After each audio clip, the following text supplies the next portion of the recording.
Bonjour tout le monde. On va expliquer la physiopathologie de la formation des plaques d'athérome, bien de la maladie appelée l'athérosclérose. Ok. Je vais commencer par l'anatomie simplifiée d'une artère. Ok. Là, comme vous voyez, cette tunique, c'est l'intima. Ok. On va trouver des cellules endothéliales. Ok. Bien, c'est la paroi vasculaire, tout simplement. Également, on va trouver la tunique moyenne. Bien sûr, on va trouver des cellules musculaires lisses, appelées myocytes. Ok. Donc, nous, on va s'intéresser à cette partie, appelée intima, et aux cellules musculaires lisses. Ok. Donc, bien sûr, c'est au niveau des artères et pas au niveau des veines. Ok. Donc, déjà, on va commencer. Qu'est-ce qu'on entend par le terme athérosclérose? Athérosclérose, il y a deux parties dans cette appellation. Il y a le terme athérome. Athérome, ça fait référence à la partie lipidique. On va voir par la suite. Ok. Et sclérose veut dire dur ou bien fibrose. On va voir par la suite qu'il y a un épaississement au niveau de la tunique. Voilà. On va s'intéresser à la pathogenèse, les origines, les causes. Ok, il y a plusieurs théories. Premier facteur, c'est l'hypertension. Ok, premier facteur, c'est l'hypertension. Également, on pourra avoir un taux élevé de LDL, Low Density Lipoprotein. Également, on pourra avoir, comme celle-là, également, on pourra avoir des toxines, par exemple, ou bien une infection d'origine bactérienne, ou encore une infection d'origine virale. Donc, les causes sont multiples. Donc, il y a plusieurs facteurs. On va s'intéresser maintenant au déclenchement de ce processus. On va voir une figure. Ok.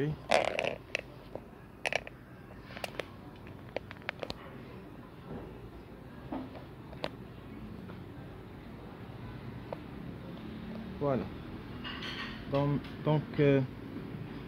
Comme j'ai dit, il peut y avoir du tabagisme. Ça stimule la formation des plaques d'athérome. Ok. Ici, il y a également des facteurs hémodynamiques. Ok. Il y a même des réactions parfois qui sont auto-immunes. Voilà. Première étape, on va avoir des dépôts de plaques de lipides. Ok, surtout le LDL. Donc là, on voit le LDL. Ok. Mais avant, premier élément qui va déclencher ce processus, c'est la lésion de l'endothélium. Donc l'endothélium, ça veut dire les cellules de la paroi vasculaire, on les voit. Ce sont des cellules aplaties. Donc s'il y a une lésion au niveau de cet endothélium, normalement, il doit y avoir systématiquement une réaction inflammatoire. Ok, par exemple, là, il y a l'interleukine 1, etc. Donc, ce sont des cytokines qui vont recruter des monocytes. Monocytes, ce sont des cellules qui circulent au niveau de la lumière du vaisseau. Donc, ça circule dans le sang. Normalement, à peu près 50% des monocytes ils se situent à côté, juste près de ces cellules. Et les 50%, ça circule au niveau du sang. Donc, on va recruter ces cellules qui sont des monocytes. Ce sont des cellules non différenciés. Ok. Donc là, il y a une adhésion. Après, il y a une absorption du LDL. Ok, parce que le LDL, la densité elle est basse, c'est près des cellules endothéliales. Donc, il y a une absorption du LDL plus une oxydation. Ça, c'est très important. Donc, ça, c'est très important. Notez qu'il y a une oxydation du LDL. Et ça, c'est ce qui va provoquer des problèmes après. Parce que le LDL oxydé va être absorbé par les macrophages. Ok? Donc, les monocytes, par chimiotactisme, ils vont traverser la paroi. Ok? Après, ils vont se différencier en macrophages. Et les macrophages vont absorber le LDL oxydé puisque c'est une forme modifiée du LDL. Donc le LDL normal, il n'y a pas de problème, mais une fois il est oxydé, donc il est absorbé par les macrophages. Ces structures qui englobent les lipides, on les a appelées les cellules spumeuses. Ok? Donc les cellules spumeuses, ce sont des macrophages qui dérivent de monocytes et qui ont absorbé le LDL qui est déjà oxydé. Ok, ça c'est une petite définition. On pourra le dire autrement. On va dire les cellules spumeuses, ce sont des macrophages phagocytant le LDL oxydé. Voilà. Donc, on va avoir la formation de ces cellules spumeuses. Bien sûr, là, il y a un deuxième phénomène. On va voir une migration de cellules musculaires lisses. Rappelez-vous qu'on vient de voir au niveau de l'anatomie. Là, au niveau de la tunique moyenne, elle est composée de cellules musculaires lisses, appelées myocytes. Ok? Donc, ces myocytes vont migrer vers la paroi. Ok? Donc, à ce niveau-là, par exemple. Donc, c'est une migration cellulaire. Normalement, le mouvement des cellules, normalement, il y a un système de migration un petit peu complexe.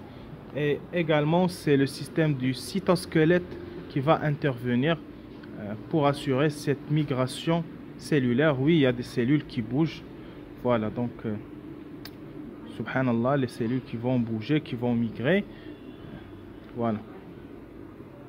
Donc, on va avoir une migration de ces cellules musculaires. L'origine de ces cellules, c'est la tunique moyenne. Ok? Plus une prolifération. Donc, on va avoir également une division cellulaire, simple mitose. Donc, on va avoir des simples divisions. Et à la fin, on va voir la formation d'un capuchon fibreux. Ok? À cette région-là, on va voir la formation d'un capuchon fibreux. Et les cellules musculaires lisses, ils vont sécréter deux éléments très importants. C'est le collagène plus l'élastine. On va voir que le collagène, ça va intervenir dans la dureté de cette plaque d'adhérent. Ok? Donc, notez bien, le collagène, c'est très important dans la plaque. Donc, les myocytes vont sécréter du collagène. Le collagène, c'est une protéine, c'est une macromolécule, c'est une protéine fibreuse. Donc, elle est synthétisée au niveau de la cellule et également au niveau extracellulaire. Donc, c'est une synthèse intracellulaire à la fois et extracellulaire. Voilà. Donc, une fois on va avoir la sécrétion du collagène et de l'élastine, donc la plaque devient épaisse. Donc, la tunique devient épaisse puisqu'il y a des cellules spumeuses, les cellules qui ont, les macrophages qui ont absorbé le LDL oxydé. Et ces cellules spumeuses, il y en a celles qui vont mourir, donc on va avoir des cellules mortes, plus du collagène, ok, plus le LDL oxydé. Voilà.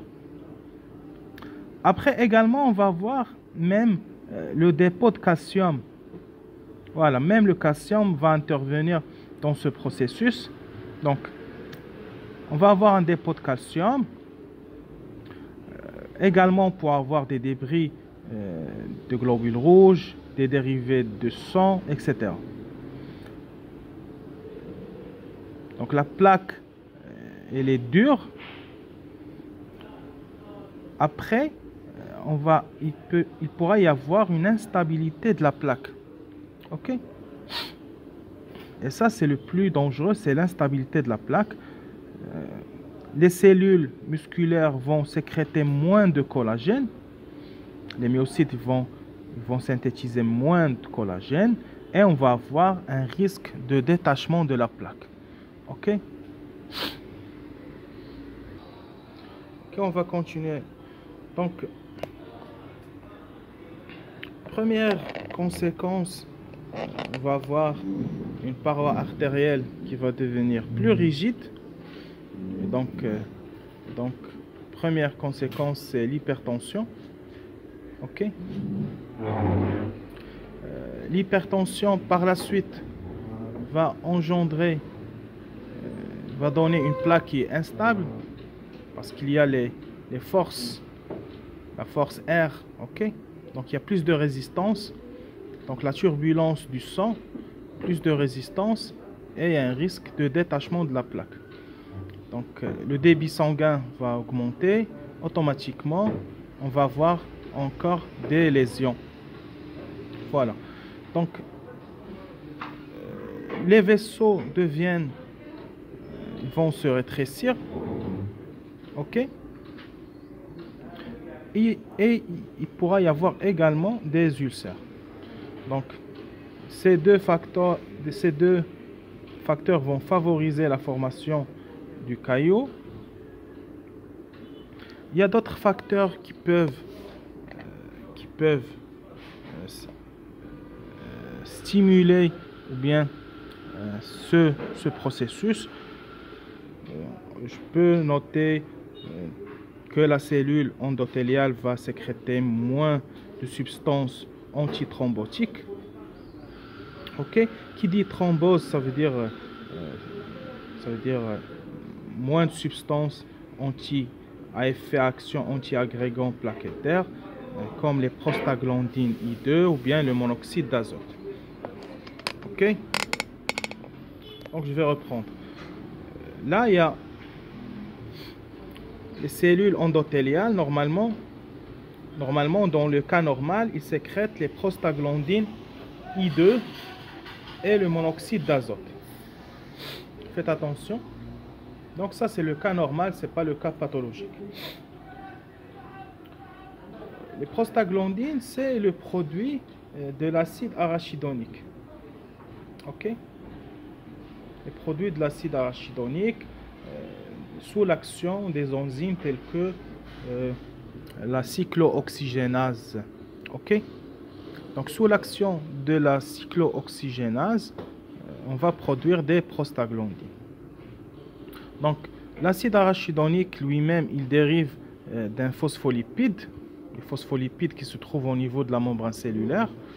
Donc, sous l'action de lipase ou bien de phospholipase. Donc, ça, c'est un cours de biochimie. Ok? Donc, la cellule endothéliale va sécréter moins de prostaglandines et on va avoir également une forme modifiée de LDL qui va inhiber la lyse de ce caillot. Ok? La fibrinolyse, tout simplement, c'est la lyse, c'est la dégradation du caillot qui va se former ou bien de la plaque. S'il y a formation de la plaque, il y a un grand risque d'infarctus du myocarde et d'accident vasculaire cérébral. Donc la plaque sera à l'origine de l'angine, les douleurs au niveau du thorax, les douleurs thoraciques. Ça se produit quand le muscle cardiaque il est ischémique. Ok. L'athérosclérose également peut causer un anévrisme. On va prendre une figure. L'anévrisme, c'est le gonflement de la paroi du vaisseau. Voilà. Photographie macroscopique d'un anévrisme aortique abdominal, c'est au niveau de l'aorte. Donc c'est une dilatation. Donc il y a plusieurs causes, que ce soit l'athérosclérose, parfois c'est une faiblesse congénitale, parfois c'est causé par l'hypertension chronique. Ok. Donc les causes sont multiples. Donc l'athérosclérose, je vais zoomer. Voilà.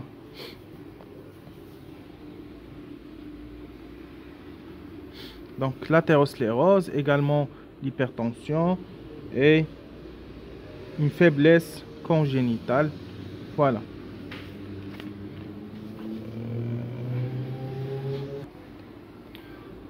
On va s'intéresser maintenant aux facteurs de risque. Donc, premier facteur de risque, c'est la consommation d'acides gras trans. Je ne parle pas d'acides gras saturés, mais je parle d'acides gras trans, liaison trans, par opposition aux liaisons cis. Donc, liaison trans. Par exemple, les acides gras trans, on va les trouver dans la viennoiserie, les margarines, les huiles hydrogénées. Donc, les huiles hydrogénées, par processus d'hydrogénation, on va ajouter, par exemple, ce processus, on va ajouter des protons H+, au niveau des doubles liaisons, comme ça, la chaîne elle est saturée. Donc, on parle d'acides gras trans. Donc, la consommation d'acides gras trans avec un apport qui est supérieur à 2% de l'apport énergétique des lipides va entraîner automatiquement des plaques d'athérome. Ok, ce sont des statistiques de l'Organisation mondiale de la santé. Ok, donc on va les trouver également, les acides gras trans, dans les sauces. Toutes les sauces industrielles, il y a des acides gras trans. On va les trouver également dans tout ce qui est biscuits, tout ce qui est conservé. Ok, donc tout ce qui est à base grasse, on va trouver des acides gras trans. Ok. Par contre, si je vous donne un exemple, si on prend l'huile d'olive, il n'y a pas d'acide gras trans, il n'y a que des acides gras insaturés. Donc, que ce soit mono-insaturé ou encore polyinsaturé, que ce soit 1 degré d'insaturation, 2 degrés d'insaturation ou encore 3 degrés d'insaturation. Je donne l'exemple de l'acide oléique. Donc, l'acide oléique, c'est 1 degré d'insaturation. L'acide linoléique ou encore l'acide linolénique, ce sont des acides gras polyinsaturés. Donc pour le corps humain, il a besoin d'acides gras insaturés, que ce soit mono ou poly. Par contre, les acides gras trans, ce sont des acides gras qui n'existent pas dans la nature. Okay? Ce sont des acides qui étaient produits par l'industrie. Voilà. Donc la consommation de viennoiserie, ça augmente le risque de l'athérosclérose. Voilà. Donc également, là, il y a un facteur, ça c'est un facteur qui est tout à fait normal, c'est le vieillissement, c'est normal. Donc avec l'âge, on va revenir toujours sur cette présentation. Donc avec l'âge, les muscles deviennent rigides. Ok, les muscles bien sûr au niveau des artères, au niveau de cette partie-là, ça devient rigide. Également les sécrétions, il y a moins de sécrétions. Également l'absorption intestinale va diminuer, donc il y a moins de vitamines, il y a moins de précurseurs. Donc les réactions chimiques, bien biochimiques au niveau du corps, il y a moins de réactions. Les réactions sont moins catalysées. Et du coup, on va avoir l'apparition de ce type de pathologie. Donc, les hommes sont plus concernés que les femmes. Il y a aussi les antécédents familiaux, ça veut dire la prédisposition génétique. Donc, il y a des personnes qui consomment beaucoup de LDL avec un niveau, par exemple, très bas de HDL, donc il n'y a pas de problème. Par contre, il y a des personnes qui sont très sensibles à la consommation de LDL. Ok? Donc, il faut consommer beaucoup d'HDL, donc le High Density Lipoprotein. Le HDL, c'est le bon cholestérol. On va le trouver par exemple au niveau des fruits tels que l'avocado, tels que il y a plusieurs fruits qui sont riches en HDL. Ok? Les facteurs taux élevé de cholestérol. Ok? Tout à l'heure, on a vu l'hypertension. Le processus, c'est que l'hypertension, ça c'est un mécanisme qui est purement physique. Donc on va essayer d'emprunter un peu de physique pour expliquer le phénomène. Donc là, il y a un débit qui est fort. Donc je vais essayer d'écrire. Là, le débit, il est fort. Débit, il est fort. R, donc la résistance également, elle va augmenter. Et automatiquement, il y a ce qu'on appelle un phénomène de turbulence. Ok, parce que l'artère, normalement, la surface, elle est limitée. Donc, c'est une dilatation qui est plafonnée. Donc, automatiquement, on va voir la turbulence. Et la turbulence, ça va causer des lésions au niveau de la paroi. Tabagisme, c'est parmi les facteurs les plus forts. Manque d'exercice, les complications du diabète, oui, l'obésité, le stress. Je vais détailler ce point de stress, ok?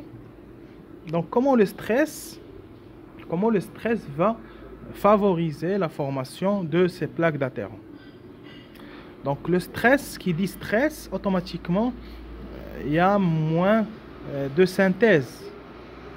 Donc, moins de synthèse, que ce soit les cellules immunitaires ou encore la synthèse de toutes les hormones du corps. Ok? Donc, le stress, ça engendre l'insuffisance secondaire. Donc, on pourra avoir une anémie qui est causée par un stress. On pourra avoir une déficience immunitaire qui est causée par du stress. On pourra avoir une malabsorption intestinale qui est causée par du stress. Et qui dit malabsorption intestinale, donc on va avoir un vidange gastrique qui est élevé. Et après, on va avoir moins de vitamines au niveau du corps et les réactions biochimiques seront retardées. Voilà. Donc le stress, faites attention au stress. Voilà, donc tout à l'heure on a évoqué l'industrie des acides gras trans.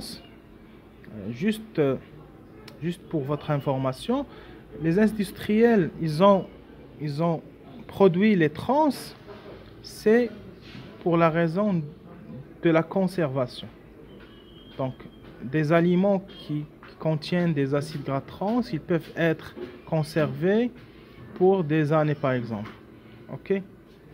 Également, c'est une raison de texture.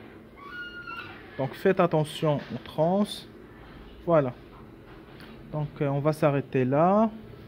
Donc s'il y a des questions, j'attends votre feedback. Donc là, je vais terminer par quelques